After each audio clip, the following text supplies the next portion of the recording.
애들 눈치 보지 말고 우리도 남은 인생 같이 보내요. 늦가을 햇살이 유난히 따스했던 어느 수요일 오후, 박민수는 아내가 떠난 지 정확히 3년째 되는 날을 맞이했다. 환갑을 넘긴 나이에 홀로 남겨진 삶은 그가 상상했던 것보다 훨씬 더 고독했다. 아침에 눈을 뜨면 옆자리는 여전히 비어 있었고 저녁 식탁에는 혼자 먹기엔 과한 반찬들만 가득했다. 35년을 함께한 아내 순자는 갑작스러운 심장마비로 세상을 떠났다. 그날 이후 민수의 시계는 멈춰버린 것 같았다. 자식들은 아버지를 걱정한다는 명목으로 자주 전화를 했지만 민수는 그들의 목소리에서 진짜 걱정보다는 의무감을 더 많이 느꼈다.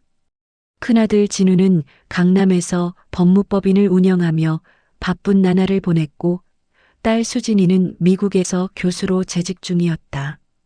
그들은 각자의 삶에 충실했고 그것으로 충분했다.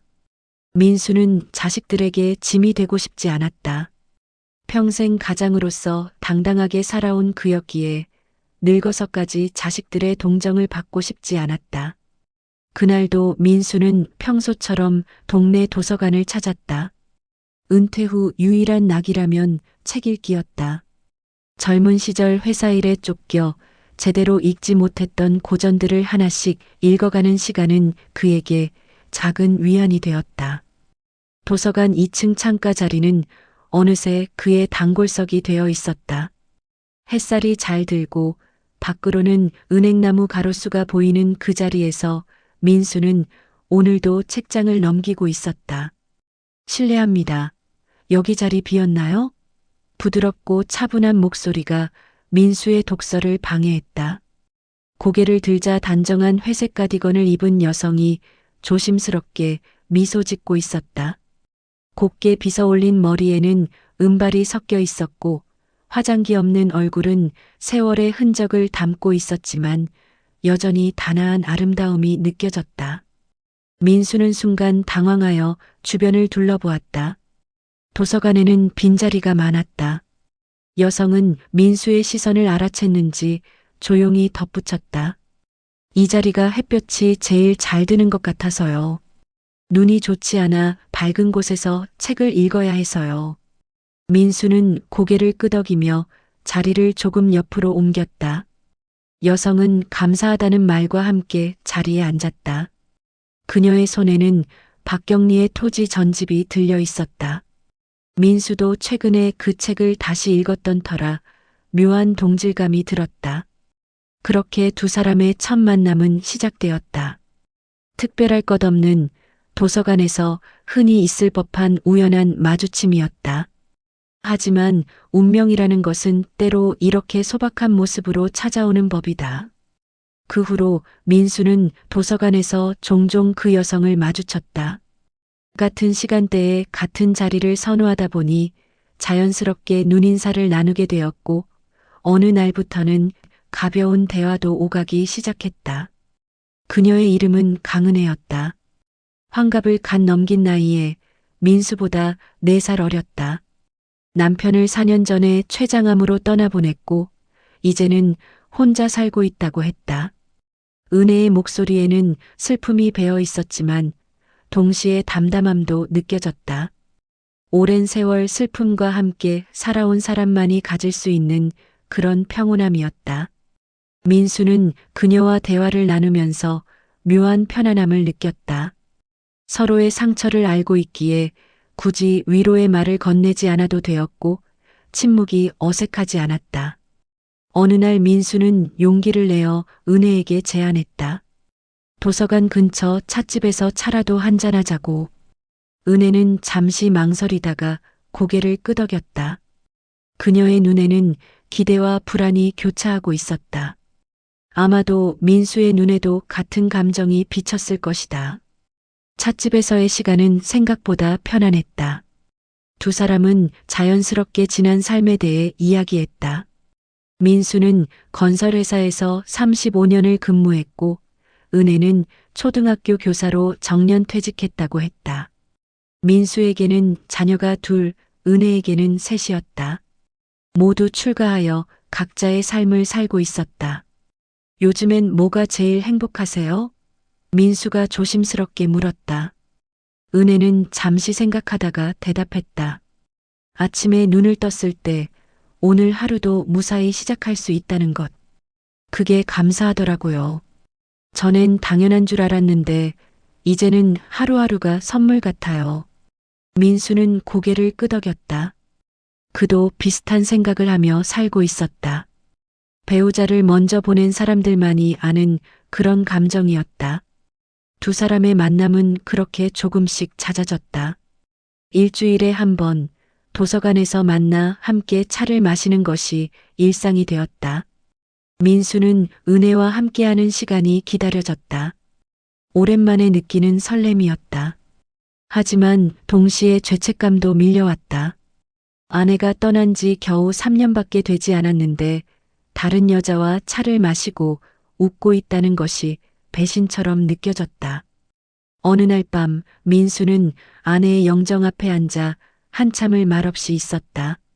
사진 속 순자는 여전히 환하게 웃고 있었다. 여보, 미안해요. 근데 난 아직 살아있잖아요. 너무 외로워요. 민수는 혼잣말처럼 중얼거렸다. 답은 없었지만 마음은 조금 가벼워졌다. 은혜도 비슷한 고민을 하고 있었다. 그녀에게는 세 자녀가 있었는데 특히 막내 아들 준호가 어머니의 일거수일투족을 신경 쓰고 있었다. 얼마 전 은혜가 새로 산 옷을 입고 외출하려 하자 준호가 의아한 표정으로 물었다. 엄마, 요즘 어디 나가세요? 예전엔 집에만 계셨는데. 은혜는 당황하며 대답했다. 그냥 도서관 가고 친구들 만나고 그래. 무슨 친구요? 엄마 친구분들은 다 아는데 새로 사귀신 분 있어요? 은혜는 준호의 추궁하는 듯한 말투에 기분이 상했지만 내색하지 않고 대답했다. 새로운 사람들 만나는 게 왜 이상해? 엄마도 내 인생이 있어. 준호는 더 이상 묻지 않았지만 불편한 기색이 역력했다. 은혜는 아들의 반응이 이해되면서도 서운했다. 자식들은 어머니가 영원히 아버지만을 그리워하며 살기를 바라는 것 같았다. 하지만 은혜에게도 아직 삶이 남아 있었고 외로움을 달랠 권리가 있었다. 계절이 바뀌어 겨울이 찾아왔다. 첫눈이 내린 날 민수와 은혜는 북한산 자락의 작은 찻집에서 만났다. 창밖으로 눈이 소복이 쌓여가는 모습을 바라보며 두 사람은 따뜻한 차를 마셨다. 은혜의 뺨에는 추위에 발그레한 홍조가 돌아 있었고 민수는 그 모습이 아름답다고 생각했다. 은혜 씨, 나 솔직히 말해도 될까요? 민수의 진지한 목소리에 은혜가 고개를 들었다. 저는 은혜 씨와 함께 있으면 행복합니다. 오랜만에 느끼는 감정이에요. 처음엔 죄책감도 들고 이러면 안 된다 싶었는데 이젠 솔직해지고 싶어요. 은혜의 눈에 눈물이 맺혔다. 저도요, 민수 씨. 저도 똑같은 마음이에요. 하지만 두렵기도 해요.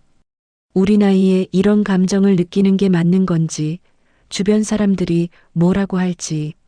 민수가 조심스럽게 은혜의 손을 잡았다. 차가운 손이었지만 따뜻함이 전해졌다. 우리 천천히 가요. 서두르지 말고 서로를 더 알아가면서. 괜찮죠? 은혜가 고개를 끄덕였다. 창밖에 눈은 계속 내리고 있었고 두 사람의 손은 포개져 있었다. 하지만 행복은 오래가지 못했다. 민수의 아들 진우가 우연히 아버지와 은혜가 함께 있는 모습을 목격한 것이다.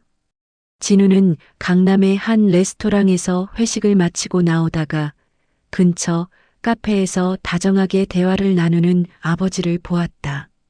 옆에는 모르는 여성이 앉아 있었다. 다음 날 아침 진우는 아버지를 찾아왔다. 평소와 달리 굳은 표정이었다. 아버지, 어제 제가 본 분은 누구세요? 민수는 당황했지만 숨길 수 없다는 걸 알았다. 강은혜 씨라고 도서관에서 알게 된 분이야. 그냥 아는 사이예요? 제가 본 건 그냥 아는 사이 같지 않던데요. 진우의 목소리에는 날이 서 있었다. 민수는 한숨을 쉬었다. 좋아하는 사람이야. 나도 사람인데 외롭고 그래서 어머니 돌아가신 지 겨우 3년밖에 안 됐어요. 벌써 다른 여자를 만나시다니 어머니한테 너무하신 거 아니에요? 진우의 말에 민수의 얼굴이 굳었다. 내 어머니한테 미안한 건 나도 알아. 하지만 나도 아직 살아있단다. 남은 인생을 혼자 외롭게 살라는 거니? 그럼 저희는 뭐예요? 아버지한테 저희가 없어요? 외로우시면 저희한테 오시면 되잖아요. 너희한테 짐이 되고 싶지 않아. 너희도 각자 바쁘게 사는 거 아는데. 부자는 한참을 말없이 마주 보았다. 진우의 눈에는 실망과 분노가, 민수의 눈에는 슬픔과 답답함이 서려 있었다. 결국 진우는 분을 사귀지 못하고 돌아갔다. 그날 저녁 미국에 있는 딸 수진에게서도 전화가 왔다. 오빠에게서 이야기를 들었다는 것이었다. 수진은 오빠보다는 조금 더 부드러웠지만 역시 반대하는 입장이었다. 아빠, 새로운 사람을 만나시는 건 이해해요. 근데 너무 빠른 것 같아요. 좀 더 시간을 두고 생각해 보세요. 민수는 딸의 말에 답하지 못했다. 자식들의 반대가 이렇게 강할 줄은 예상하지 못했다. 은혜도 비슷한 상황이었다. 막내 아들 준호가 어머니를 추궁했다. 이웃에 사는 지인이 어머니가 남자와 함께 있는 걸 봤다는 것이었다. 엄마, 그분이 누구세요? 설마 재혼 생각하시는 건 아니죠? 은혜는 당황하며 손사래를 쳤다. 무슨 소리야? 그냥 친구야. 친구요? 엄마 나이에 남자친구가 어딨어요? 그리고 아버지 돌아가신 지 얼마나 됐다고. 준호의 말은 진우의 말과 다르지 않았다. 은혜는 가슴이 답답했다. 엄마도 사람이야. 외롭고 힘들 수도 있는 거 아니니? 외로우시면 저희한테 오시면 되죠. 왜 굳이 다른 남자를? 너희는 너희 인생이 있잖아. 엄마한테 매일 와서 시간 보낼 수 있어? 준호는 말문이 막혔다. 은혜는 한숨을 쉬었다. 자식들의 효심은 고마웠지만 그들은 어머니의 외로움을 진정으로 이해하지 못했다. 자식들의 반대는 시작에 불과했다. 민수의 친구들도 하나둘 소문을 듣고 연락을 해왔다. 30년 지기 친구 석환이도 그 중 하나였다. 야, 민수야. 내가 들은 게 사실이야? 내가 여자를 만나고 있다며? 민수는 솔직하게 인정했다. 그래, 좋은 사람 만났어. 순자가 죽은 지 얼마나 됐다고. 너 정신없나? 우리 나이에 무슨 연애야. 창피하지도 않아? 석환의 말에 민수는 화가 났다. 왜 창피한데? 나도 사람인데 왜 혼자 살아야 해? 아니, 그게 아니라. 주변에서 뭐라고 하겠어. 순자 생각도 안 하냐고 할 거야. 내가 순자를 사랑한 건 너도 알잖아. 근데 순자는 이제 없어. 나는 아직 살아있고. 석환은 더 이상 말하지 않았지만 전화를 끊을 때까지 불편한 기색이 역력했다. 은혜도 비슷한 경험을 했다. 교사 시절 동료였던 선배가 찾아와 충고를 했다. 은혜야, 내가 외로운 건 이해해. 근데 너희 남편 친구분들이나 친척들이 뭐라고 하겠니? 체면도 생각해야지. 은혜는 선배의 말에 반박하고 싶었지만 참았다. 선배는 좋은 뜻에서 하는 말이라는 걸 알았기 때문이다. 하지만 그 좋은 뜻이 은혜를 더욱 올감했다. 주변의 시선은 생각보다 차갑고 가혹했다. 동네 슈퍼마켓 주인 아줌마는 은혜를 볼 때마다 의미심장한 눈빛을 보냈고 아파트 입구에서 만난 이웃은 수군거렸다. 민수도 마찬가지였다. 동네 경로당에 갔다가 나이 든 어르신들의 수군거림을 들었다. 저 사람 아내 죽은 지 얼마나 됐다고 벌써 딴 여자를. 요즘 사람들은 정도 없어. 우리 때는 안 그랬는데. 민수는 경로당을 나오며 주먹을 쥐었다. 화가 나면서도 동시에 자신이 뭔가 잘못하고 있는 건 아닌가 하는 의심이 들었다. 두 사람은 만남을 이어갔지만 예전처럼 편안하지 않았다. 주변의 시선이 부담스러웠고 자식들의 반대는 마음을 무겁게 했다. 어느 날 저녁 민수와 은혜는 한강변을 걷고 있었다. 겨울바람이 차가웠지만 두 사람은 말없이 나란히 걸었다. 은혜 씨, 우리 그만 만나는 게 나을까요? 민수의 말에 은혜가 걸음을 멈췄다. 그녀의 눈에 눈물이 맺혔다. 저도 그런 생각을 했어요. 이렇게 힘들 줄은 몰랐어요. 두 사람은 한참을 말없이 서 있었다. 강물은 검게 흐르고 있었고 건너편 불빛들이 물결에 흔들렸다. 하지만 민수 씨, 저는 포기하고 싶지 않아요. 처음으로 다시 살아있다는 느낌을 받았거든요. 민수 씨와 함께 있으면 웃을 수 있고 내일이 기다려져요. 이 감정을 포기하고 싶지 않아요. 민수는 은혜를 바라보았다. 그녀의 눈에는 결연함이 서려 있었다. 민수도 같은 마음이었다. 은혜와 함께하는 시간은 그에게 삶의 의미를 다시 찾게 해주었다. 그럼 우리 포기하지 말아요.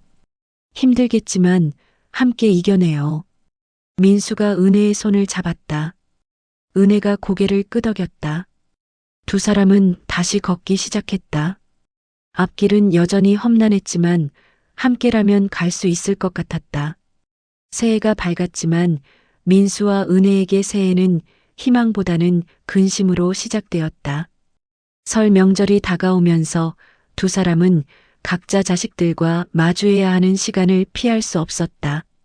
민수는 큰아들 진우의 집에서 차례를 지내기로 했고 은혜는 큰딸 미경의 집으로 가야 했다. 설 당일 진우의 집에는 일가 친척이 모두 모였다. 민수는 평소처럼 웃으며 인사를 나눴지만 분위기가 예전 같지 않다는 걸 느낄 수 있었다. 친척들의 시선에는 호기심과 우려가 섞여 있었다. 차례를 지내고 식사를 마친 후 진우의 장인어른이 민수를 조용히 불렀다. 사돈어른, 요즘 여자분을 만나신다고 들었습니다. 민수는 당황했지만 솔직하게 답했다. 예, 좋은 분을 만나고 있습니다. 장인어른은 잠시 침묵하다가 조심스럽게 말을 이었다. 사돈어른 마음은 이해합니다만 진우네가 많이 걱정하더군요. 아무래도 체면도 있고. 민수는 장인어른의 말이 끝나기도 전에 자리에서 일어났다. 죄송합니다만 제 일은 제가 알아서 하겠습니다. 거실의 분위기가 싸늘해졌다. 진우의 아내가 급히 나와 상황을 수습하려 했지만 민수는 이미 현관문을 향해 걷고 있었다. 진우가 아버지를 막아섰다.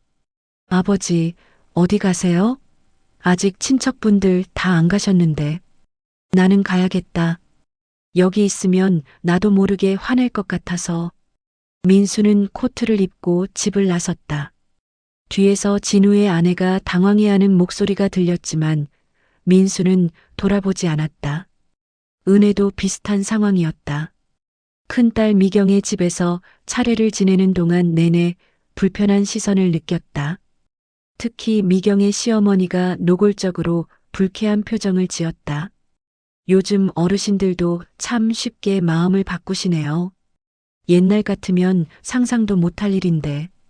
시어머니의 말에 미경이 당황하며 화제를 돌리려 했지만 이미 분위기는 어색해진 후였다. 은혜는 참고 견뎠지만 마음은 무너져 내렸다. 설을 보낸 후 민수와 은혜는 서로의 힘든 경험을 나눴다. 두 사람은 조용한 찻집에서 만나 긴 한숨을 내쉬었다. 민수 씨, 저희 정말 힘든 길을 가고 있네요. 은혜의 목소리에는 피로가 묻어났다. 민수도 지쳐 있었지만 은혜를 위해 힘을 냈다. 그래도 우리 포기하지 말아요. 언젠가는 다들 이해해 줄 거예요. 하지만 상황은 나아지지 않았다. 오히려 악화되었다. 진우는 아버지의 재산 관리를 걱정한다며 변호사인 후배를 소개시켜 주었다. 명목은 상속 계획을 미리 세워두는 것이었지만 민수는 아들의 진짜 의도를 알 수 있었다. 은혜와의 관계가 진전되기 전에 재산을 보호하겠다는 것이었다. 진우야, 아버지가 아직 죽지도 않았는데 무슨 상속 계획이야? 민수는 화가 났지만 진우는 태연했다. 아버지, 미리미리 준비하는 게 좋잖아요.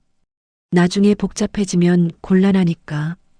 복잡해진다는 게 무슨 소리야? 내가 은혜 씨랑 결혼한다고 해도 내 재산은 내가 알아서 할 거야. 그게 걱정이잖아요. 아버지가 정신이 흐려지시면. 민수는 아들의 말을 자르며 소리쳤다. 내가 아직 정신 멀쩡해. 내가 아버지를 바보 취급하는 거야? 부자는 또다시 크게 다퉜고 진우는 화를 참지 못하고 집을 나갔다. 민수는 텅 빈 거실에 홀로 남아 한참을 앉아 있었다.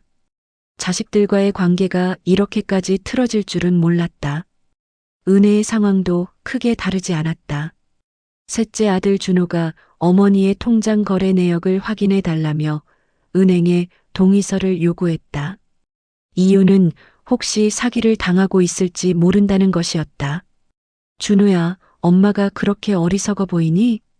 은혜는 아들의 행동에 깊이 상처받았다. 엄마, 요즘 노인 사기가 얼마나 많은데요.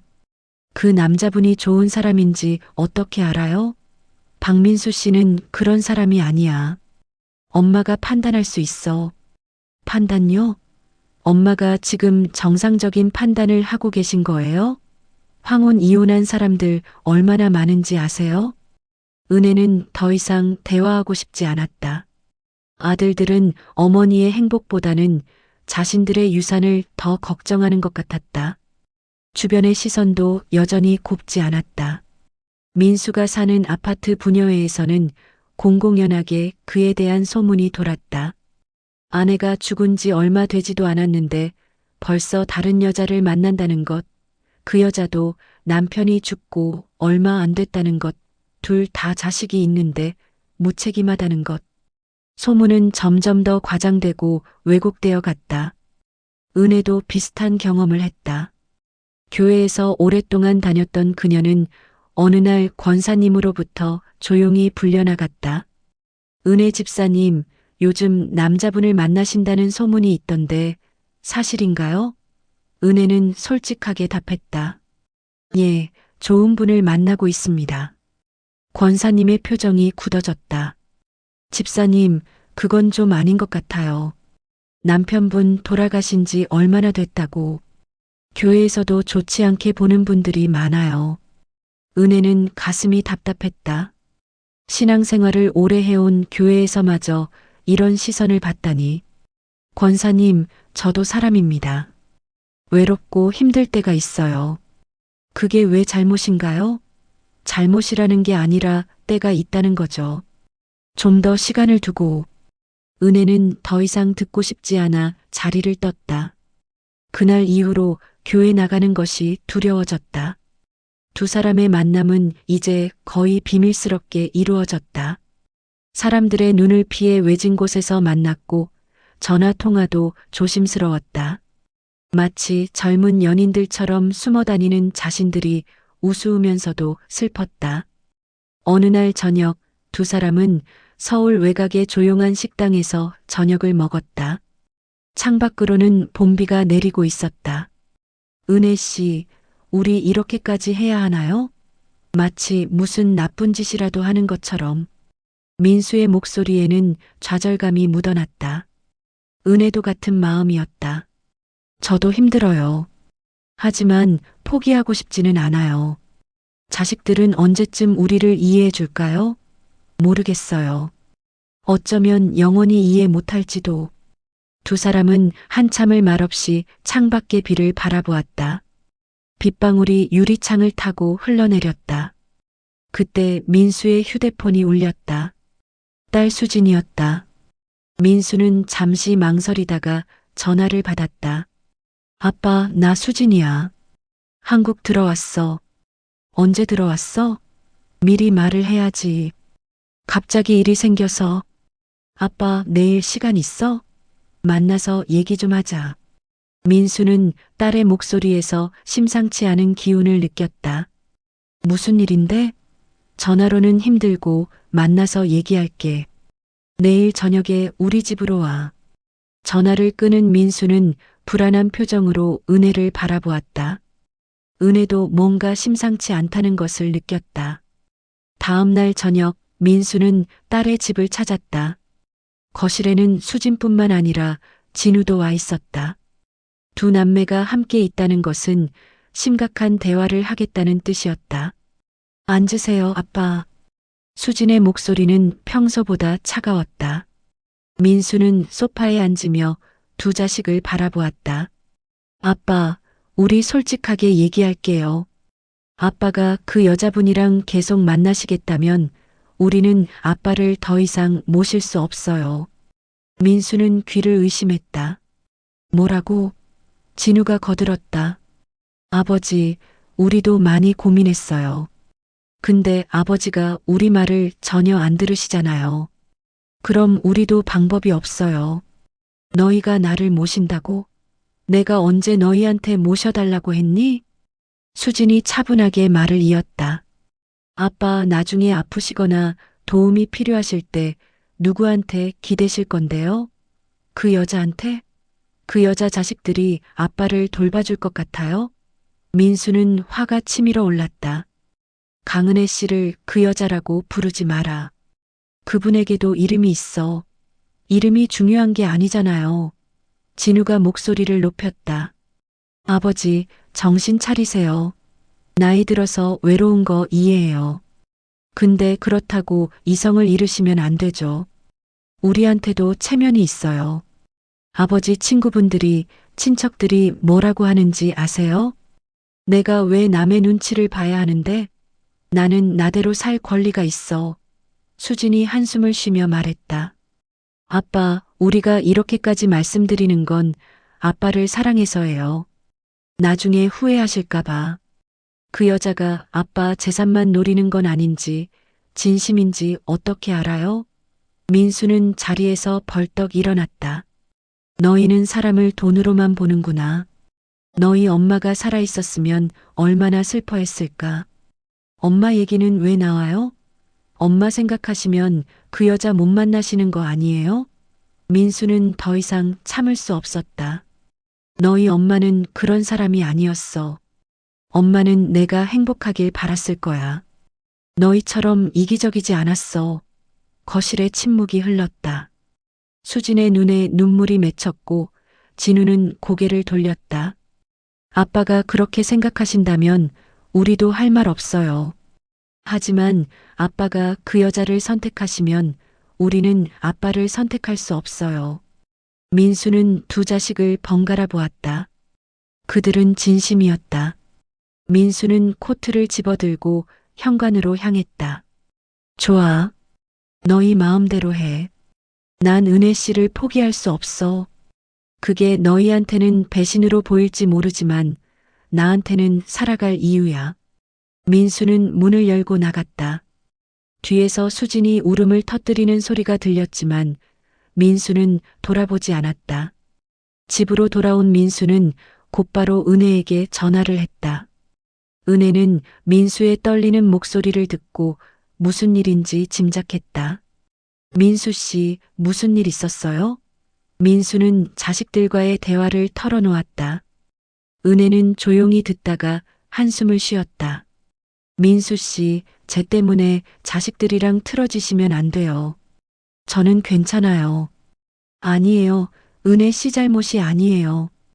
이건 나와 내 자식들 사이의 문제예요. 하지만 은혜 씨, 나는 당신을 포기할 수 없어요. 당신과 함께 있을 때만 내가 살아있다는 느낌을 받아요. 자식들이 이해 못한다면 그건 그들의 선택이에요. 은혜는 전화기 너머로 흐느끼기 시작했다. 민수 씨, 저도 당신 없이는 못 살 것 같아요. 하지만 이렇게 힘들 줄은 몰랐어요. 두 사람은 한참을 전화기를 붙잡고 서로의 숨소리만 들었다. 말은 필요 없었다. 서로의 아픔을 느낄 수 있었다. 며칠 후 은혜도 자식들과 심각한 대화를 나눴다. 세 자녀가 모두 모여 어머니를 설득하려 했다. 엄마, 우리가 반대하는 건 엄마를 사랑하기 때문이에요. 그 남자가 정말 좋은 사람인지 어떻게 알아요? 큰딸 미경이 말했다. 둘째 아들 성훈도 거들었다. 엄마, 제 친구 회사 선배 어머니가 재혼했다가 얼마나 고생했는지 아세요? 나중에 재산 문제로 자식들이랑 완전히 남이 됐어요. 은혜는 자식들의 말을 조용히 듣다가 천천히 입을 열었다. 너희들 말은 다 들었어. 근데 엄마 말도 좀 들어줄래? 세 자녀가 조용해졌다. 너희 아버지가 돌아가시고 나서 엄마가 얼마나 외로웠는지 알아? 밤마다 혼자 울었어. 아침에 눈 뜨면 옆자리가 비어 있고 저녁에 집에 오면 아무도 없고 너희는 각자 바쁘게 살고 엄마한테는 아무것도 없었어. 미경이 항변했다. 엄마, 저희가 매일 전화했잖아요. 전화로 외로움이 해결되니? 너희는 의무감으로 전화했고 엄마는 그게 다 알아. 진심으로 엄마 걱정해서가 아니라 효도해야 한다는 부담감으로 전화한 거잖아. 세 자녀는 할 말을 잃었다. 박민수 씨를 만나고 나서 엄마는 처음으로 다시 살아있다는 느낌을 받았어. 누군가 진심으로 나를 걱정해주고 내 이야기를 들어주고 함께 웃을 수 있다는 게 얼마나 소중한지 알아? 너희는 모를 거야. 아직 젊으니까. 준호가 조심스럽게 물었다. 그럼 엄마는 아버지 생각은 안 하세요? 은혜의 눈에 눈물이 고였다. 너희 아버지 생각 안 하는 날이 하루도 없어. 지금도 아버지가 그리워. 근데 아버지는 이제 없어. 엄마는 아직 살아있고 앞으로도 10년, 20년을 더 살아야 해. 그 시간을 혼자 외롭게 살라는 거니? 미경이 울먹이며 말했다. 엄마, 저희가 있잖아요. 너희는 너희 인생이 있어. 엄마한테 매일 올 수 없잖아. 그리고 솔직히 말할게. 너희가 엄마 걱정하는 건 엄마를 사랑해서보다는 너희 유산이 걱정되어서 아니니? 세 자녀의 얼굴이 붉어졌다. 은혜는 한숨을 쉬었다. 엄마가 그렇게 어리석어 보여? 너희 속마음 다 알아. 박민수 씨가 엄마 재산을 노린다고 생각하지? 근데 그분은 자기 재산도 충분히 있어. 너희보다 훨씬 더 여유로워. 그리고 설령 재산이 없다고 해도 엄마는 그분과 함께하고 싶어. 돈보다 중요한 게 있어. 성훈이 목소리를 높였다. 엄마, 그럼 저희는 어떡해요? 엄마가 그 남자랑 결혼하시면 저희는. 너희는 뭐? 창피해? 친구들한테 뭐라고 할까봐? 아니면 유산 걱정돼? 엄마가 틀린 말했어? 솔직하게 말해봐. 너희가 정말로 엄마 행복을 바라는 거야? 아니면 너희 편안함을 바라는 거야? 세 자녀는 대답하지 못했다. 은혜는 자리에서 일어났다. 엄마는 박민수 씨와 계속 만날 거야. 너희가 이해하든 안 하든. 너희가 반대하면 그건 너희 선택이고 엄마는 엄마 선택을 할 거야. 은혜는 방으로 들어가 문을 닫았다. 거실에 남은 세 자녀는 서로를 바라보았다. 어머니의 단호한 모습은 처음 보는 것이었다. 그날 밤 은혜는 민수에게 전화를 걸었다. 민수 씨, 저도 아이들한테 말했어요. 우리 계속 만나겠다고. 괜찮으세요? 많이 힘드셨죠? 힘들긴 했지만 이제 후련해요. 더 이상 숨기거나 미안해할 필요 없잖아요. 은혜 씨, 고마워요. 당신이 있어서 내가 버틸 수 있어요. 저도요, 민수 씨. 우리 끝까지 함께해요. 두 사람은 서로에게 힘이 되어 주었다. 주변 모두가 반대하고 자식들마저 등을 돌렸지만 그들에게는 서로가 있었다. 하지만 현실은 여전히 가혹했다. 민수는 진우로부터 더 이상 연락을 받지 못했고 수진도 미국으로 돌아간 후 전화 한 통 하지 않았다. 은혜의 자식들도 마찬가지였다. 명절이 다가와도 자식들로부터 연락이 없었다. 두 사람은 서로의 외로움을 나누며 위로했다. 함께 산책을 하고 영화를 보고 맛있는 음식을 먹으며 시간을 보냈다. 주변의 시선은 여전히 차갑고 자식들과의 관계는 여전히 단절되어 있었지만 적어도 그들에게는 서로가 있었다. 어느 봄날 오후 두 사람은 남산을 오르고 있었다. 봄꽃이 만발한 산책로를 천천히 걸으며 민수가 조심스럽게 말을 꺼냈다. 은혜 씨, 우리 결혼할까요? 은혜는 걸음을 멈추고 민수를 바라보았다. 민수의 눈에는 진심이 담겨 있었다. 민수 씨, 저는 은혜 씨와 함께 있으면 행복합니다. 오랜만에 느끼는 감정이에요. 처음엔 죄책감도 들고 이러면 안 된다 싶었는데 이젠 솔직해지고 싶어요. 자식들이 반대하고 주변에서 뭐라고 해도 나는 당신과 함께하고 싶어요. 남은 인생을 당신과 함께 보내고 싶어요. 은혜의 눈에 눈물이 맺혔다. 행복의 눈물인지 슬픔의 눈물인지 알 수 없었다. 민수 씨, 저도 그러고 싶어요. 하지만 결혼까지 하면 자식들이랑 정말 돌이킬 수 없게 될 거예요. 민수가 조심스럽게 은혜의 손을 잡았다. 그럼 우리 이대로 계속 숨어 다녀야 하나요? 당당하게 살고 싶어요. 당신과 함께. 은혜는 한참을 생각하다가 고개를 끄덕였다. 좋아요. 우리 결혼해요. 자식들이 이해 못해도 우리는 우리대로 살아요. 민수는 은혜를 끌어안았다. 두 사람은 한참을 그렇게 서로를 껴안고 있었다. 주변을 지나가는 사람들이 쳐다보았지만 두 사람은 신경 쓰지 않았다. 하지만 결혼을 결심한 후에도 문제는 산적해 있었다. 집은 어떻게 할 것인지, 재산은 어떻게 정리할 것인지, 자식들에게는 어떻게 통보할 것인지, 하나하나가 쉽지 않은 문제들이었다. 더 큰 문제는 자식들의 반발이었다. 결혼 소식을 듣고 진우가 찾아왔다. 그의 얼굴은 분노로 붉게 달아올라 있었다. 아버지, 정신이 나가셨어요? 결혼을 하신다고요? 그래, 결혼할 거야. 은혜 씨와 함께 살기로 했어. 그 여자 재산 때문에 그러는 거죠? 아버지 재산 다 빼돌릴 생각 아니에요? 민수는 아들의 말에 깊은 상처를 받았다. 내가 그런 사람으로 보이니? 지금 정상적인 판단을 하고 계신 거예요? 나이 들면 판단력이 흐려진다고 하던데. 민수는 더 이상 참을 수 없었다. 나가. 당장 나가라고. 진우는 마지막으로 경고했다. 아버지가 그 여자랑 결혼하시면 저는 정말 인연을 끊을 거예요. 다시는 아버지 얼굴 안 볼 거고 손주들도 안 보여드릴 거예요. 민수는 아들을 똑바로 바라보았다. 그렇게 해라. 내 선택은 변하지 않아. 진우는 문을 쾅 닫고 나갔다. 민수는 주저앉아 한참을 울었다. 자식과의 인연을 끊는다는 것이 이렇게 아플 줄은 몰랐다. 은혜도 자식들로부터 비슷한 반응을 받았다. 특히 막내 아들 준호는 어머니를 정신과에 데려가겠다고까지 했다. 엄마가 정상이 아니에요. 황혼 이혼 증후군이라는 게 있대요. 치료받으셔야 해요.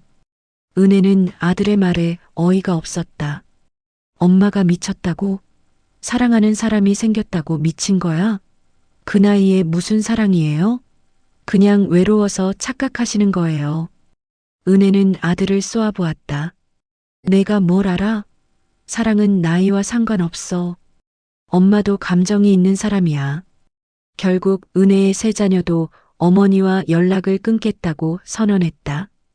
은혜는 자식들을 모두 잃은 것 같은 상실감에 며칠을 울었다. 민수와 은혜는 서로를 위로하며 결혼 준비를 이어갔다. 화려한 결혼식은 하지 않기로 했다. 어차피 축하해 줄 사람도 없었다. 두 사람만의 조촐한 혼인신고를 하기로 했다. 그런데 혼인신고를 하기 며칠 전 민수가 갑자기 쓰러졌다. 집에서 혼자 있다가 어지러움을 느끼고 쓰러진 것이다. 다행히 이웃이 발견해서 병원으로 옮겨졌지만 민수는 의식을 잃은 상태였다. 은혜는 병원으로 달려갔다. 중환자실 앞에서 의사의 설명을 들었다. 뇌졸중입니다. 다행히 큰 출혈은 없지만 당분간 지켜봐야 할 것 같습니다. 은혜는 눈앞이 캄캄했다. 이제 막 행복을 찾았다고 생각했는데 이런 일이 벌어지다니. 은혜는 민수의 자식들에게 연락했다. 아버지가 쓰러졌다는 소식을 듣고 진우와 수진이 병원으로 달려왔다. 그들은 은혜를 보자마자 적대적인 눈빛을 보냈다. 아버지가 왜 이렇게 되신 거예요? 당신 때문에 스트레스 받아서 쓰러지신 거 아니에요? 진우의 날선 말에 은혜는 할 말을 잃었다. 저는 그냥 당신 때문에 우리 아버지가 이렇게 됐어요. 당신만 없었으면 아버지가 편하게 사셨을 거예요. 수진도 거들었다. 이제 그만 우리 아버지한테서 떨어지세요. 당신 때문에 우리 가족이 다 망가졌어요. 은혜는 눈물을 흘리며 중환자실을 바라보았다. 민수는 저 안에서 의식도 없이 누워 있었다. 은혜는 자신 때문에 민수가 이렇게 된 것 같아 죄책감에 휩싸였다. 죄송해요. 정말 죄송해요. 은혜는 병원을 나왔다. 밖은 어두웠고 비가 내리고 있었다. 은혜는 빗속을 걸으며 눈물을 흘렸다. 모든 것이 끝난 것 같았다. 민수는 일주일 만에 의식을 되찾았다. 눈을 뜨자 천장이 보였고 병원 특유의 소독약 냄새가 코를 찔렀다. 곁에는 진우와 수진이 피곤한 얼굴로 앉아 있었다. 아버지, 정신 드세요? 진우의 목소리가 들렸다. 민수는 천천히 고개를 돌렸다. 입이 마르고 몸이 천근만근이었다. 물. 수진이 급히 물을 떠다 주었다. 민수는 간신히 물을 마시고 나서 주변을 둘러보았다. 은혜 씨는? 진우와 수진이 서로를 바라보았다. 진우가 먼저 입을 열었다. 아버지, 그분은 이제 잊으세요. 아버지가 쓰러진 것도 그 사람 때문이에요. 무슨 소리야? 은혜 씨 어디 있어? 병원에서 내보냈어요. 다시는 오지 말라고 했고요. 민수는 화가 치밀어 올랐지만 몸에 힘이 없었다. 너희가 무슨 권리로? 아버지 건강을 위해서예요. 그 사람만 없으면 아버지가 편하게 사실 수 있어요. 민수는 눈을 감았다. 너무 화가 나고 답답했지만 지금은 아무것도 할 수 없었다. 은혜는 집에서 민수의 소식을 기다리고 있었다. 병원에서 쫓겨난 후로 연락도 할 수 없었다. 민수의 휴대폰은 진우가 가지고 있었고 병원에 전화해도 가족이 아니라며 정보를 주지 않았다. 며칠 후 은혜는 병원을 몰래 찾아갔다. 민수가 일반 병실로 옮겨졌다는 소식을 간호사를 통해 들었다. 은혜는 진우와 수진이 없는 틈을 타 병실로 들어갔다. 민수는 침대에 누워 창밖을 바라보고 있었다. 은혜가 들어오자 놀란 표정으로 돌아보았다. 은혜 씨, 민수 씨 괜찮으세요? 은혜는 민수의 손을 잡았다. 민수의 손은 여전히 차가웠지만 힘이 조금 돌아온 것 같았다. 미안해요, 은혜 씨. 이렇게 돼서 무슨 말씀을 그렇게. 제가 더 미안해요. 제 때문에 이렇게 되신 것 같아서. 아니에요. 은혜 씨 잘못이 아니에요. 두 사람은 한참을 손을 맞잡고 서로를 바라보았다. 말이 필요 없었다. 서로의 눈에서 모든 것을 읽을 수 있었다. 그때 병실 문이 열리며 진우가 들어왔다. 은혜를 보자 진우의 얼굴이 굳어졌다. 어떻게 여기 들어왔어요? 나가세요. 잠깐만요. 민수 씨랑 얘기 좀. 나가라고요. 아버지 건강 생각 안 하세요? 은혜는 민수를 바라보았다. 민수는 안타까운 표정으로 고개를 끄덕였다. 은혜는 할 수 없이 병실을 나왔다. 복도에서 은혜는 한참을 서 있었다. 눈물이 흘러내렸지만 닦을 힘도 없었다. 이렇게 끝나는 걸까? 이렇게 쉽게 포기해야 하는 걸까? 민수는 몇 주 후 퇴원했다. 집으로 돌아왔지만 혼자 생활하기는 힘들었다. 진우가 아버지를 자신의 집으로 모셔가려 했지만 민수는 완강히 거부했다. 나는 내 집에서 살 거야. 아버지, 혼자 계시면 위험해요. 또 쓰러지시면 어떡해요? 그럼 도움이라도 구하지. 난 내 집을 떠날 수 없어. 결국 진우는 요양보호사를 고용했다. 50대 중반의 경력 많은 보호사였다. 민수는 마지못해 받아들였지만 마음은 편치 않았다. 민수는 은혜에게 연락하고 싶었지만 할 수 없었다. 휴대폰은 진우가 관리했고 집 전화로 걸어도 요양보호사가 받아서 연결해주지 않았다. 진우의 짓이었다. 은혜도 민수에게 연락을 시도했지만 번번이 실패했다. 민수의 집 앞까지 찾아갔지만 요양보호사가 문을 열어주지 않았다. 죄송하지만 환자분께서 방문객을 받을 수 없대요. 제발요, 잠깐만이라도. 안 됩니다. 가족분들께서 엄격히 말씀하셨어요. 은혜는 집 앞에서 한참을 서 있다가 돌아섰다. 마음이 찢어지는 것 같았다. 두 사람은 이렇게 강제로 헤어지게 되었다. 서로를 그리워하면서도 만날 수 없었다. 전화도 편지도 만남도 모두 차단당했다. 민수는 날마다 은혜를 생각했다. 그녀의 미소, 그녀의 목소리, 함께 걸었던 산책로, 함께 마셨던 차, 모든 것이 그리웠다. 밤이면 잠을 이룰 수 없었다. 은혜는 지금 뭘 하고 있을까? 건강은 괜찮을까? 혹시 나를 잊어버린 건 아닐까? 은혜도 마찬가지였다. 민수 없는 하루하루가 지옥 같았다. 아침에 눈을 뜨면 민수가 보고 싶었고 저녁이면 함께 산책하던 시간이 그리웠다. 도서관에 가도 찻집에 가도 모든 곳에 민수의 기억이 남아 있었다. 한 달이 지나고 두 달이 지났다. 봄이 가고 여름이 왔다. 민수의 건강은 조금씩 회복되었지만 마음은 여전히 아팠다. 진우는 아버지가 은혜를 잊기를 바랐지만 민수의 마음은 변하지 않았다. 어느 날 민수는 요양보호사가 잠깐 자리를 비운 틈을 타 집을 나섰다.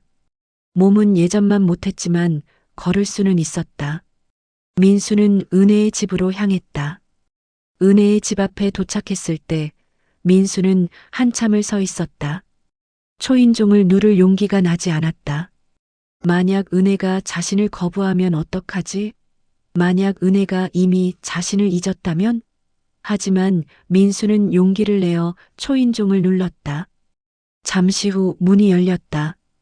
은혜가 나타났다. 그녀는 민수를 보자 얼어붙었다. 민수 씨, 은혜 씨. 두 사람은 한참을 그렇게 서로를 바라보기만 했다. 그리고 은혜가 먼저 민수를 끌어안았다. 민수도 은혜를 껴안았다. 두 사람은 현관문 앞에서 한참을 그렇게 서로를 안고 울었다. 집 안으로 들어간 두 사람은 소파에 나란히 앉았다. 은혜가 차를 내왔지만 둘 다 마시지 못했다. 할 말이 너무 많았지만 동시에 말이 나오지 않았다. 민수 씨, 건강은 좀 어때요? 많이 좋아졌어요. 은혜 씨는? 저는 괜찮아요. 하지만 은혜의 얼굴은 많이 야위어 있었다. 민수는 은혜의 손을 잡았다. 은혜 씨, 미안해요. 제가 약속을 지키지 못해서. 무슨 말씀을? 민수 씨가 아프신데. 우리 결혼하기로 했잖아요. 근데 제가 이렇게 돼서. 은혜가 민수의 입을 막았다. 그런 말하지 마세요. 민수 씨가 건강하게 돌아오신 것만으로도 감사해요. 민수는 은혜를 바라보았다. 그녀의 눈에는 여전히 사랑이 담겨 있었다. 민수는 안도의 한숨을 쉬었다. 은혜는 자신을 잊지 않았다. 은혜 씨, 우리 다시 시작해요. 이번엔 제대로. 은혜가 고개를 저었다. 민수 씨, 안 돼요. 민수는 당황했다. 왜요? 은혜 씨도 저를 사랑해요. 여전히 사랑해요. 하지만 우리 계속 만나면 민수 씨 건강만 나빠질 거예요. 자식들이랑 계속 싸우고 스트레스 받고 저는 민수 씨가 아프게 되는 걸 더 이상 볼 수 없어요. 은혜 씨, 민수 씨, 우리 그만 만나요. 이게 서로를 위한 길이에요. 민수는 은혜의 손을 꽉 잡았다. 싫어요. 나는 은혜 씨 없이는 못 살아요. 저도 힘들어요. 하지만 민수 씨가 건강하게 사시는 게 더 중요해요. 제발 저를 잊어주세요. 은혜는 민수의 손을 뿌리치고 자리에서 일어났다. 눈물이 볼을 타고 흘러내렸다. 돌아가세요, 민수 씨. 제발 부탁이에요. 민수는 자리에서 일어나 은혜를 안으려 했지만 은혜가 뒤로 물러섰다. 안 돼요. 제발 가주세요. 민수는 은혜의 눈을 바라보았다. 그녀는 진심이었다. 민수를 사랑하지만 민수를 위해 헤어지려는 것이었다. 민수는 천천히 현관으로 걸어갔다. 문을 열기 전에 한 번 더 뒤를 돌아보았다. 은혜는 소파에 주저앉아 얼굴을 감싸고 울고 있었다. 은혜 씨, 사랑해요. 영원히 사랑해요. 민수는 문을 닫고 나왔다. 복도를 걸으며 민수도 눈물을 흘렸다. 이렇게 헤어지는 게 맞는 걸까? 하지만 은혜의 마음을 알기에 더 이상 붙잡을 수 없었다. 집으로 돌아온 민수는 요양보호사의 꾸중을 들었다. 무단으로 외출했다고, 위험하다고. 민수는 아무 말도 하지 않고 방으로 들어가 문을 닫았다. 그날 밤 민수는 잠을 이루지 못했다. 은혜의 얼굴이 계속 떠올랐다. 그녀의 눈물, 그녀의 떨리는 목소리, 그녀의 결연한 표정. 모든 것이 가슴을 찢었다. 은혜도 밤새 울었다. 민수를 보낸 것이 맞는 선택인지 확신이 서지 않았다. 하지만 민수가 다시 쓰러지는 것을 볼 수는 없었다. 차라리 자신이 아파하는 게 나았다. 며칠 후 민수는 진우에게서 연락을 받았다. 은혜를 만난 것을 알고 있다는 것이었다. 요양보호사가 보고한 모양이었다. 아버지, 또 그 여자를 만나셨어요? 그래, 만났어. 그게 어쨌다는 거야? 아버지, 제발 정신 좀 차리세요. 건강 생각 좀 하시고. 내 건강은 내가 알아서 해. 너는 신경 끄고. 아버지가 또 쓰러지셔도 저는 모를 거예요. 그 여자 때문에 아프시는 거니까. 민수는 전화를 끊어버렸다. 아들과의 대화는 더 이상 의미가 없었다. 하지만 민수는 은혜를 다시 찾아가지 않았다. 은혜의 마음을 아는 이상 그녀를 힘들게 할 수 없었다. 대신 민수는 매일 편지를 썼다. 보내지는 않았지만 은혜에게 하고 싶은 말들을 편지에 담았다. 사랑하는 은혜에게 오늘도 당신이 보고 싶습니다. 아침에 눈을 뜨면 제일 먼저 당신 생각이 납니다. 우리가 함께 걸었던 길을 혼자 걸으며 당신을 떠올립니다. 당신은 지금 뭘 하고 있나요? 건강은 괜찮으신가요? 밥은 제대로 드시나요? 민수는 날마다 편지를 쓰며 은혜를 그리워했다. 편지는 서랍에 차곡차곡 쌓여갔다. 은혜도 민수를 잊으려 애썼다. 교회 활동에 더욱 열심히 참여했고 봉사활동도 시작했다. 바쁘게 지내면 민수 생각이 덜할 거라 믿었다. 하지만 아무리 바빠도 밤이 되면 민수가 그리웠다. 은혜도 일기를 쓰기 시작했다. 민수에게 하지 못한 말들을 일기에 담았다. 민수 씨, 오늘도 당신 생각을 했어요. 도서관 창가에 앉아 책을 읽는데 자꾸 옆자리가 신경 쓰여요. 당신이 앉아 있을 것만 같아서요. 차를 마시러 갔는데 혼자 앉아 있으니 너무 외로웠어요. 당신이 보고 싶어요. 하지만 참아야죠. 당신의 건강을 위해서.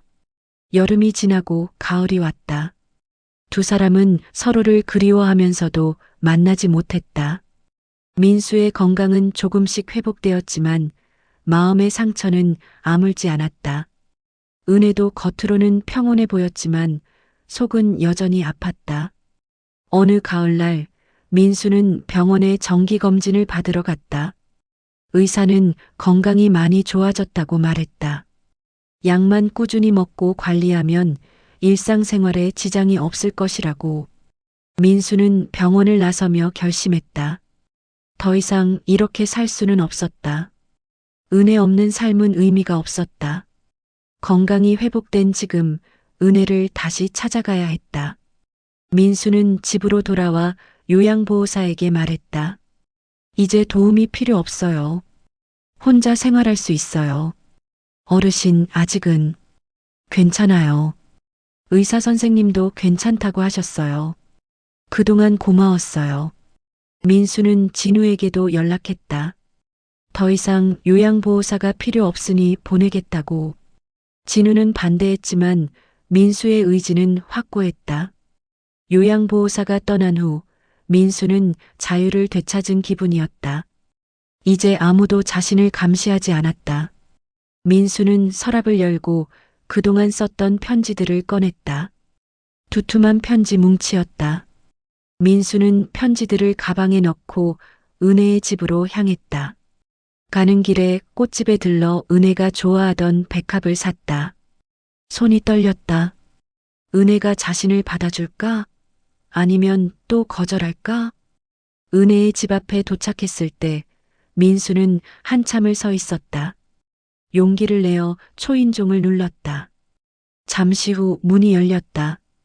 은혜가 나타났다. 그녀는 민수를 보자 눈이 커졌다. 민수 씨, 은혜 씨, 저 왔어요. 당신을 포기할 수 없어서. 민수는 백합 꽃다발과 편지 뭉치를 은혜에게 건넸다. 이건 지난 몇 달 동안 은혜 씨에게 쓴 편지들이에요. 보내지는 못했지만 매일 은혜 씨를 생각하며 썼어요. 은혜는 편지들을 받아들었다. 손이 떨렸다. 민수 씨, 저는, 은혜 씨, 제 건강 걱정하지 마세요. 이제 다 괜찮아요. 의사도 일상생활에 지장 없다고 했어요. 저는 은혜 씨와 함께 건강하게 살고 싶어요. 은혜의 눈에 눈물이 맺혔다. 민수 씨, 저도 당신 없이는 못 살겠어요. 매일매일이 지옥 같았어요. 두 사람은 서로를 끌어안았다. 편지들이 바닥에 떨어졌지만 아무도 신경 쓰지 않았다. 은혜 씨, 우리 이번엔 정말로 함께해요. 무슨 일이 있어도 헤어지지 말아요. 네, 민수 씨. 이번엔 끝까지 함께해요. 두 사람은 다시 만났다. 하지만 여전히 자식들의 반대, 주변의 시선, 그리고 수많은 장애물들이 남아 있었다. 그럼에도 불구하고 두 사람은 함께하기로 결심했다. 사랑이 모든 것을 이길 수 있다고 믿으며. 재회 후 민수와 은혜는 더욱 신중하게 관계를 이어갔다. 이번에는 자식들을 설득할 방법을 찾기로 했다. 무작정 밀어붙이는 것이 아니라 시간을 두고 천천히 이해시키기로 한 것이다. 민수는 먼저 딸 수진에게 연락했다. 수진이 아들 진우보다는 조금 더 유연할 것 같았다. 수진아, 아빠랑 점심 한번 먹을 수 있겠니? 수진은 망설이다가 승낙했다. 일주일 후 부녀는 조용한 한식당에서 만났다. 아빠, 건강은 좀 어때요? 많이 좋아졌어. 의사 선생님도 이제 걱정 없다고 하셨어. 다행이네요. 어색한 침묵이 흘렀다. 민수가 먼저 입을 열었다. 수진아, 아빠가 미안해. 그동안 너희 마음 상하게 해서. 수진은 놀란 표정으로 아버지를 바라보았다. 평생 사과하는 모습을 거의 본 적이 없는 아버지였다. 아빠, 아빠도 알아. 너희가 걱정해서 그러는 거. 근데 수진아, 아빠도 아직 사람이야. 외롭고 누군가가 필요해. 수진의 눈에 눈물이 맺혔다. 아빠, 저희가 있잖아요. 너희는 너희 인생이 있어. 아빠가 너희한테 짐이 되고 싶지 않아. 그리고 솔직히 말하면 너희 전화는 의무감으로 하는 거잖아. 아빠는 그게 다 느껴져. 수지는 할 말을 잃었다. 아버지 말이 맞았다. 은혜 씨는 아빠를 진심으로 대해줘. 아빠 이야기를 들어주고 함께 웃고 함께 시간을 보내는 게 행복해. 이 나이에 다시 이런 감정을 느낄 줄 몰랐어. 민수는 잠시 말을 멈추고 물을 마셨다. 수진아, 아빠가 은혜 씨를 만나는 게 내 엄마한테 미안한 일이라고 생각해? 수진은 고개를 숙였다. 처음엔 그렇게 생각했어요. 아빠도 그랬어. 근데 생각해봤어. 내 엄마는 아빠가 행복하길 바랐을 거야. 아빠가 외롭게 사는 걸 원하지 않았을 거야. 수진이 눈물을 닦으며 말했다. 아빠, 솔직히 말할게요. 저는 아빠가 다른 사람이랑 있는 모습을 상상할 수가 없었어요. 엄마 자리에 다른 사람이 있다는 게 받아들여지지 않았어요. 그 마음 아빠도 이해해. 근데 수진아, 은혜 씨는 내 엄마 자리를 대신하는 게 아니야. 은혜 씨는 은혜 씨야. 내 엄마는 아빠 마음속에 영원히 있을 거야. 수진은 한참을 생각하다가 천천히 고개를 끄덕였다. 아빠, 제가 이기적이었나 봐요. 아빠 행복보다 제 편안함을 먼저 생각했어요. 아니야, 수진아. 넌 아빠를 걱정한 거야. 그게 잘못은 아니야. 부녀는 한참을 이야기를 나눴다. 수진은 아버지의 진심을 느낄 수 있었다. 민수도 딸의 걱정이 진심에서 우러난 것임을 알았다. 아빠, 그분을 한번 만나볼 수 있을까요? 제대로 인사도 못 드렸으니까. 민수는 놀라면서도 기뻤다. 정말? 만나줄 수 있어? 네. 아빠가 그렇게 좋아하시는 분이니까 제대로 알고 싶어요. 며칠 후 수지는 은혜를 만났다. 세 사람은 조용한 찻집에서 만났다. 처음에는 어색했지만 대화를 나누면서 분위기가 풀렸다. 은혜는 수진에게 정중하게 대했다. 결코 어머니 역할을 하려 하지 않았고 그저 아버지를 사랑하는 한 사람으로서 이야기했다. 수진 씨, 저는 당신 어머니를 대신할 수 없어요. 그럴 생각도 없고요. 저는 그냥 당신 아버지와 남은 인생을 함께하고 싶을 뿐이에요. 수지는 은혜의 진솔함에 마음이 움직였다. 은혜는 아버지의 재산을 노리는 사람이 아니었다. 그저 아버지를 진심으로 사랑하는 사람이었다. 은혜 씨, 제가 너무 편협하게 생각했나 봐요. 아버지 행복이 중요한 건데. 은혜가 수진의 손을 잡았다. 아니에요. 당신이 아버지를 걱정하는 건 당연한 거예요. 저도 제 아이들이 똑같이 했으니까요. 수진은 은혜를 보며 고개를 끄덕였다. 은혜 씨, 아버지 잘 부탁드려요. 민수는 두 여자의 손이 맞잡힌 모습을 보며 눈물을 흘렸다. 딸이 은혜를 받아들인 것이다. 하지만 진우는 여전히 완강했다. 수진이 오빠를 설득하려 했지만 진우는 듣지 않았다. 수진아, 너까지 그러면 어떡해? 아버지가 속고 계시는 거야. 오빠 아니야. 내가 직접 만나봤는데 은혜 씨는 좋은 분이야. 겉으로는 다 좋아 보이지. 나중에 본색 드러나면 그땐 어떡할 건데? 오빠는 왜 그렇게 사람을 믿지 못해? 세상 물정을 모르는 거야. 요즘 노인들 재산 노리는 사기꾼들이 얼마나 많은데. 수지는 오빠를 설득할 수 없었다. 진우는 여전히 아버지를 만나려 하지 않았다. 은혜의 자식들도 비슷한 상황이었다. 큰딸 미경은 조금씩 마음을 열기 시작했지만 아들들은 여전히 반대했다. 그런 가운데 민수와 은혜는 조용히 혼인신고를 했다. 화려한 결혼식 대신 두 사람만의 소박한 의식을 치렀다. 증인은 수진과 미경이었다. 이제 우리 정식 부부예요, 은혜 씨. 민수가 은혜의 손을 잡으며 말했다. 은혜는 눈물을 흘리며 미소 지었다. 네, 민수 씨.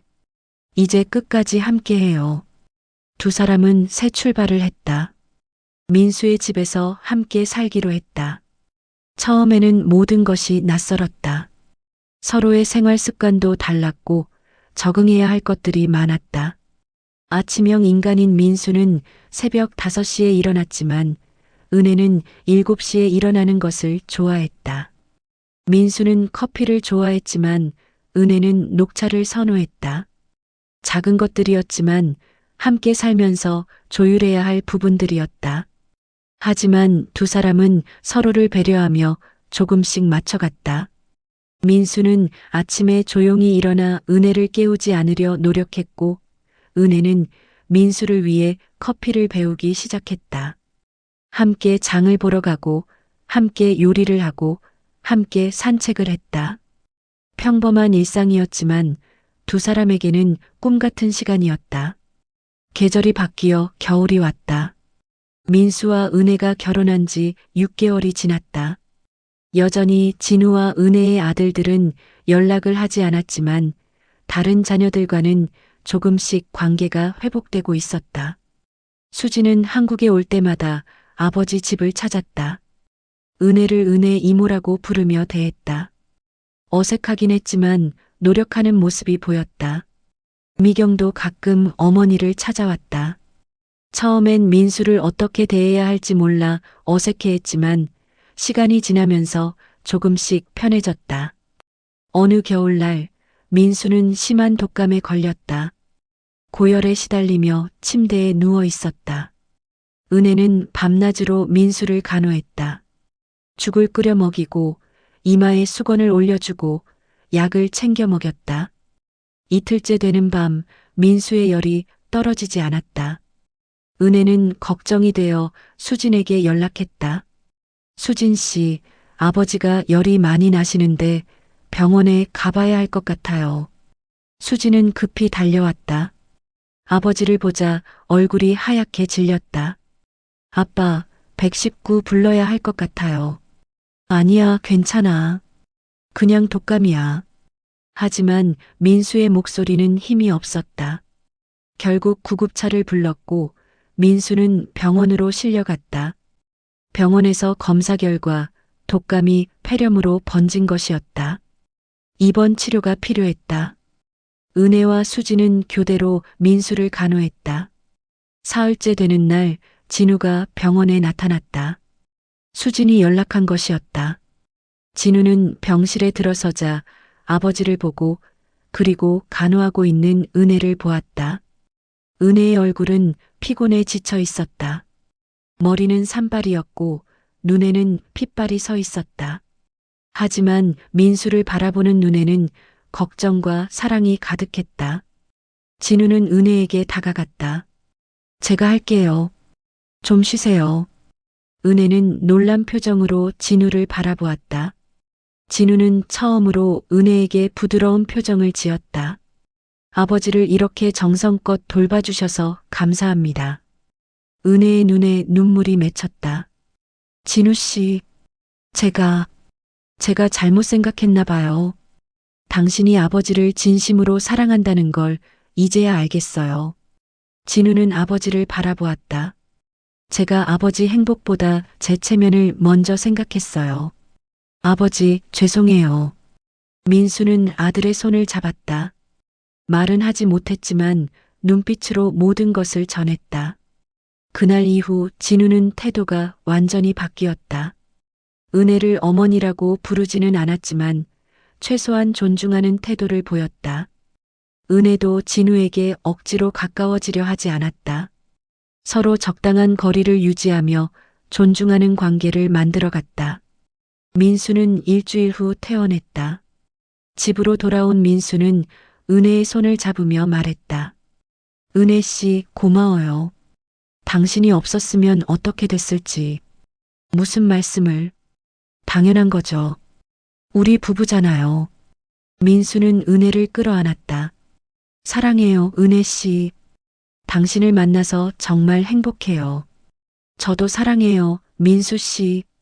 봄이 다시 왔다. 민수와 은혜가 처음 만난 지 2년이 지났다. 그동안 많은 일이 있었다. 헤어짐도 있었고 눈물도 많이 흘렸다. 하지만 결국 두 사람은 함께였다.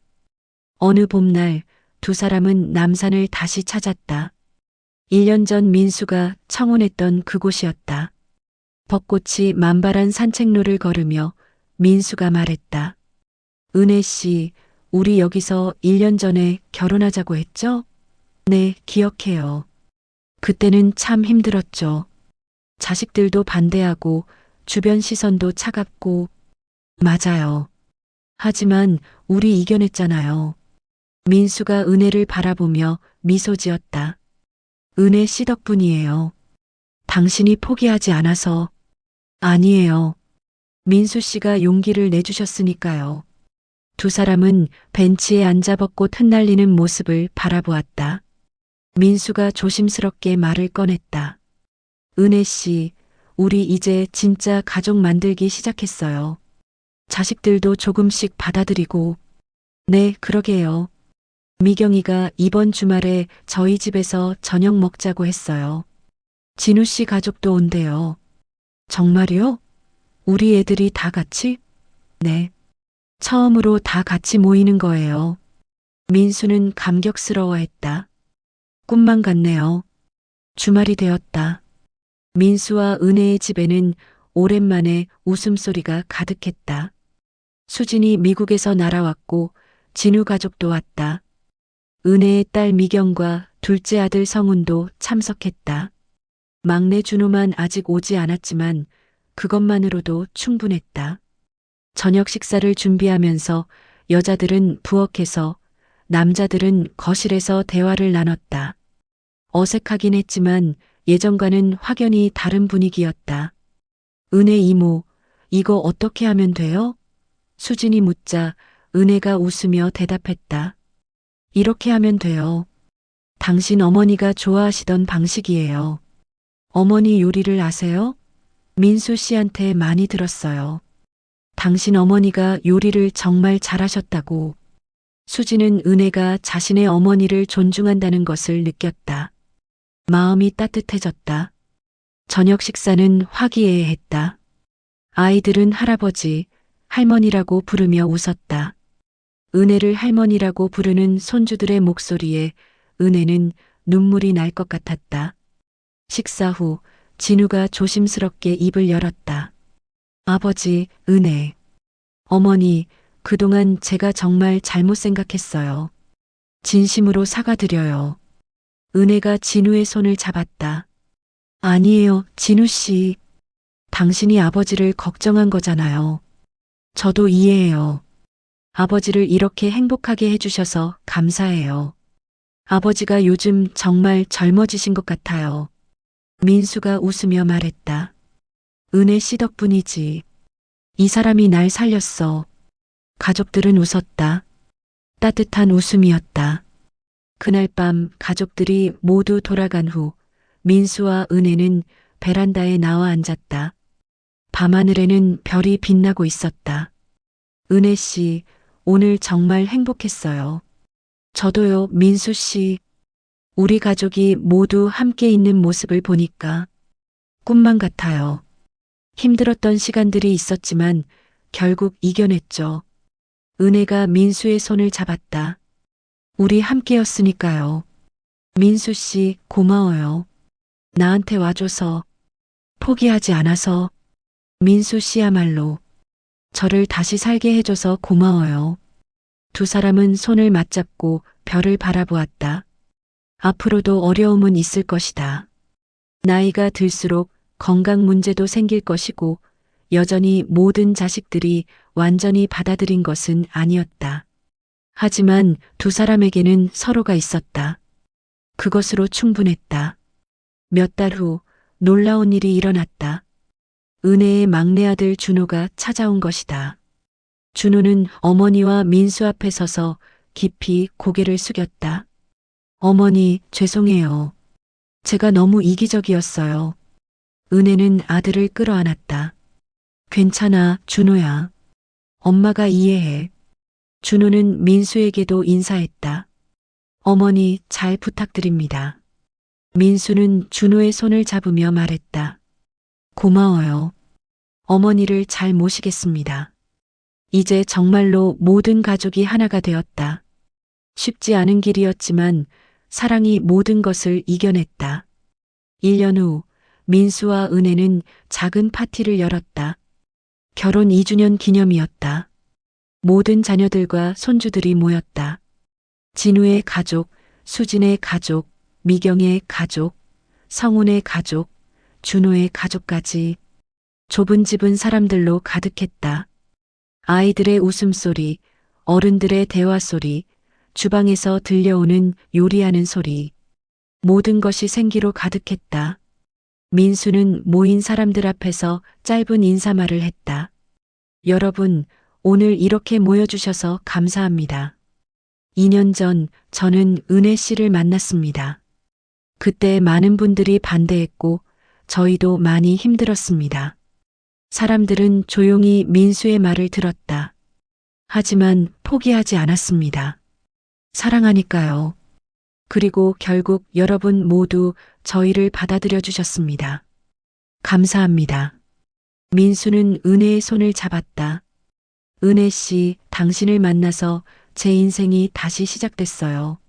남은 인생을 당신과 함께하게 돼서 행복합니다. 사랑해요. 은혜의 눈에 눈물이 맺혔다. 저도 사랑해요, 민수 씨. 모두가 박수를 쳤다. 손주들은 할아버지, 할머니 하고 소리쳤다. 그날 밤 파티가 끝나고 모두가 돌아간 후 민수와 은혜는 소파에 나란히 앉았다. 피곤했지만 행복했다. 은혜 씨, 우리 해냈어요. 네, 민수 씨, 우리 해냈어요. 앞으로도 계속 함께해요. 끝까지. 물론이죠. 끝까지 함께해요. 두 사람은 서로를 껴안았다. 창밖으로는 봄바람이 불어왔다. 새로운 계절, 새로운 시작이었다. 민수와 은혜의 사랑 이야기는 많은 사람들에게 희망을 주었다. 나이가 들었다고 사랑을 포기할 필요는 없다는 것, 주변에 반대가 있어도 진심은 결국 통한다는 것, 그리고 사랑은 모든 것을 이길 수 있다는 것. 두 사람은 남은 인생을 함께 걸어갔다. 때로는 건강 문제로 힘들 때도 있었고, 의견이 맞지 않아 다툴 때도 있었다. 하지만 그때마다 서로를 이해하고 배려하며 문제를 해결했다. 5년 후 민수는 70이 되었고 은혜는 68이 되었다. 두 사람은 여전히 건강했고 여전히 사랑했다. 아침에는 함께 산책을 하고 오후에는 도서관에서 책을 읽었다. 저녁에는 손주들이 찾아와 떠들썩했다. 어느 날 저녁 민수와 은혜는 처음 만났던 도서관을 다시 찾았다. 5년 전 그날처럼 창가 자리에 나란히 앉아 책을 읽었다. 은혜 씨, 여기서 처음 만났죠? 네, 기억해요. 민수 씨가 자리를 비켜주셨죠. 그때 은혜 씨가 너무 아름다워 보였어요. 호호, 지금은요? 지금은 더 아름다워요. 나이가 들수록 더 아름다워지는 것 같아요. 은혜가 민수의 손을 잡았다. 민수 씨, 당신을 만나서 정말 행복했어요. 제 인생 후반부가 이렇게 빛날 줄은 몰랐어요. 나도 그래요, 은혜 씨. 당신이 내 황혼을 황금빛으로 물들여줬어요. 두 사람은 손을 맞잡고 창밖을 바라보았다. 해가 지고 있었다. 황혼이었다. 하지만 그들의 황혼은 어둡지 않았다. 따뜻한 황금빛으로 빛나고 있었다. 나이가 들었다고 사랑이 끝나는 것은 아니다. 오히려 나이가 들수록 사랑은 더욱 깊어지고 성숙해진다. 민수와 은혜가 증명했듯이 황혼의 사랑은 아름답고 값지다. 두 사람의 이야기는 계속될 것이다. 함께 웃고, 함께 울고, 함께 늙어가며. 그리고 언젠가 마지막 순간이 오더라도 그들은 후회하지 않을 것이다. 서로를 사랑했고 함께 했으니까. 황혼의 두 사람은 오늘도 손을 맞잡고 걸어간다. 석양을 향해, 그들만의 행복을 향해. 그리고 그 모습은 누가 봐도 아름답다. 이 작품은 황혼기에도 사랑은 계속된다는 메시지를 담았습니다.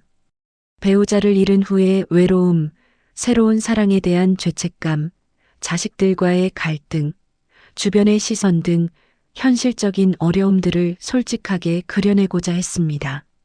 하지만 무엇보다 중요한 것은 진실된 사랑 앞에서는 모든 장애물이 극복될 수 있다는 희망의 메시지입니다. 이 작품을 통해 많은 시니어분들이 용기를 얻고 자녀 세대는 부모님의 행복을 진심으로 응원할 수 있게 되기를 바랍니다.